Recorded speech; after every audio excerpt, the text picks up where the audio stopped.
आणि मी जे तुम्हाला म्हणाले की मी हिच्या माहेरी आली आहे आज आणि माहेरी आली आहे म्हणून बघा हिने आईची साडी नेसलेली आहे. हो ग. Very special. म्हणजे आता ना आपण आपल्या आईच्या कपाटातनं साड्या घेत असतो की ही दे नेसायला बिकॉज एकतर आणि ही वाटत नाही ही किती वर्ष जुनी असेल अंदाजे आता आईला जाऊनच जवळजवळ 15 पेक्षा जास्त वर्ष पण ती अजिबात वाटत नाही की ती त्या फॅशनची. ही आत्ता पण ट्रेंडी वाटते. हो ना. बट हे किती स्पेशल आहे आईची साडी नेसणं आपल्या माहेरच्या घरी होत असलेल्या इंटरव्ह्यू. मी तुला सांगू का, मी जेव्हा आले ना तेव्हा मी एक जम्पसूट घातला होता, पण मी धुंडाळ होते. मी म्हटलं अरे इकडनं काही न्यायचं राहिलंय का म्हणून कपाट उघडून, तर मला ही सापडली ग.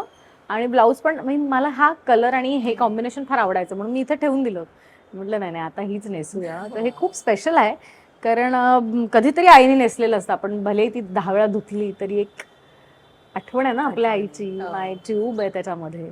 आणि आल्या आल्या पहिले काय करायचं तर तिकडे सगळ्यांचे फोटो आहेत. आपण तिकडे जाऊया आधी. हो चला या. येस. खूप इमोशनल कॉर्नर आहे हा. खूप मी तुला खरं सांगू, ही 4ही माणसं जिवंत होती काही वर्षापूर्वी.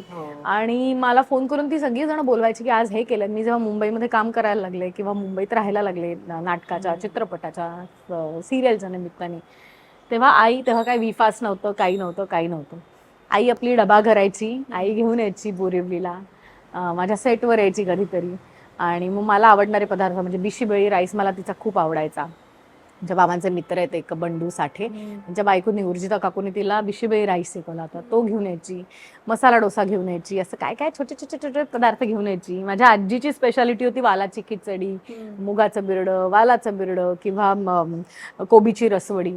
तर मग आई गेल्यानंतर आजीचा फोन सुरू झाले. श्रावण सुरू झाला ना की आमची धांदल सुरू व्हायची. यार कधी या नाटकाचा प्रयोग इकडे, मग मी तुझ्यासाठी शनिवारी आमच्याकडे वालाची खिचडी, वालाचं बिरडं होतं.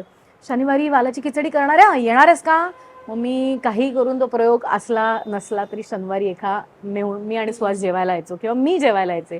ती वालाची खिचडी मग राहायचे आणि दुसऱ्या दिवशी ती उरलेली खिचडी बाबा तेलात अशी भरपूर तिखट घालायचं आणि ती अशी कडक कडक करायचे. तर हे बाबांचं काम होतं ती खिचडी करणं.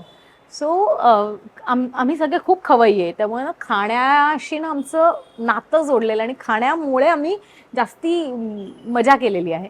आजोबा आमचे फार लवकर गेले, पण तरी आहे आता घर झालं म्हणून.